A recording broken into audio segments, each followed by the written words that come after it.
शिव भक्ति की असीम महिमा है। जो शिव का हो गया मानो सब कुछ हासिल कर गया। भोले अपने भक्तों की परीक्षा भी लेते हैं और खरा उतरने पर परिणाम हर्षदायक ही रहता है। एक कथा है, बड़ी ही रुचिकर और शिक्षाप्रद भी।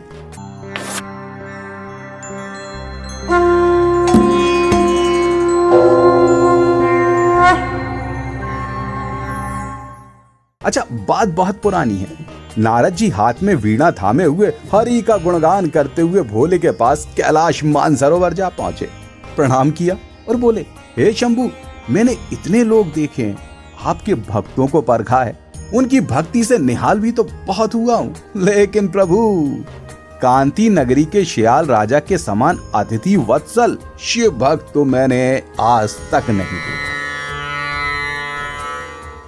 अतिथि उनके निवास पर जाकर प्रसन्न हो जाता है प्रभु, उसकी सेवा सत्कार में कोई कमी नहीं रहती। और तो और राजा श्याल अपना सब कुछ अतिथि को भेंट करने के लिए बिना किसी हिचक के सदैव तैयार रहते हैं प्रभु।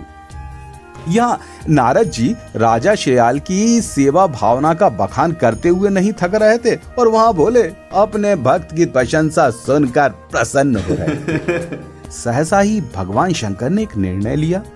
निर्णय अपने प्रिय भक्त राजा श्याल की अतिथि भक्ति को परखने का। उन्होंने संकेत से नारद जी को अपनी मन की बात से अवगत करा दिया और फिर कूच कर दिया मृत्यु लोक की ओर। शंकर जी ने कुरूप अघोरी का वेश बना लिया था और पहुंच गए राजा के महल के दरबार। दरबान तो पहले कुरूप अघोरी को देख महल के अंदर प्रवेश देने की अनुमति को लेकर तनिक असहज हुआ, किंतु राजा के अतिथि भाव का स्मरण आते ही तत्काल अघोरी को दरबार में ले जाने के लिए बढ़ चला। राजा उस समय अपने दरबार के कामकाज में व्यस्त थे, लेकिन जैसे ही दरबान ने अतिथि आगमन की सूचना दी तो राजा ने अपना सारा काम छोड़ तत्काल द्वार की ओर दौड़ लगा दी। वहां जाकर देखा द्वार पर एक कुरूप अघोरी खड़ा है, जिसकी आंखें लाल लाल हैं और अजीब सी दुर्गंध उसके शरीर से आ रही है। किंतु राजा के अतिथि भाव के आगे अन्य सारी चीजें मानो गौण हो गई थी। सर्वप्रथम राजा ने अघोरी का दिल से स्वागत किया और आव भगत में जुट गया। भगवान शंकर राजा के इस भाव से अति प्रसन्न हुए, किंतु अभी अपने भक्त की परीक्षा तो शेष थी। अतएव अघोरी ने यकायक राजा से एक पकवान खाने की इच्छा जताई। राजा ने हर्ष से आदेश का पालन करते हुए अपने कर्मचारियों को उस पकवान को शीघ्र अति शीघ्र अतिथि को परोसने के लिए कह दिया। अघोरी ने जिस पकवान पाने की इच्छा जताई थी ना, उसकी जानकारी ना तो भोजशाला के कर्मचारियों को थी और ना ही अन्य किसी को। सभी सहम गए। राजा के अतिथि भाव से तो सभी परिचित थे।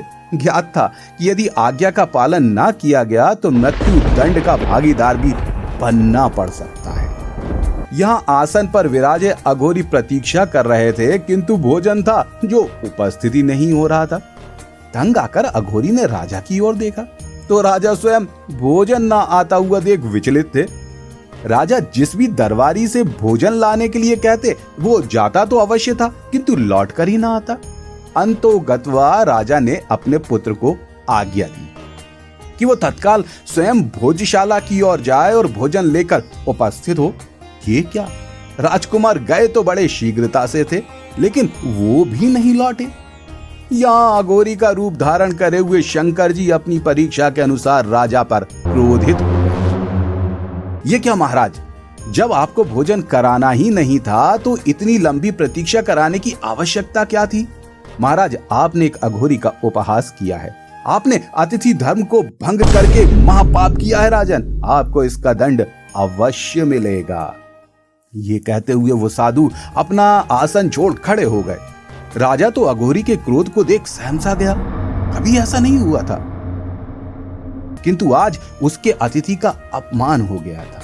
राजा हाथ जोड़कर क्षमा याचना करता हुआ अघोरी के समक्ष घुटनों के बल बैठ गया, किंतु अघोरी का क्रोध तो बढ़ता ही जा रहा था।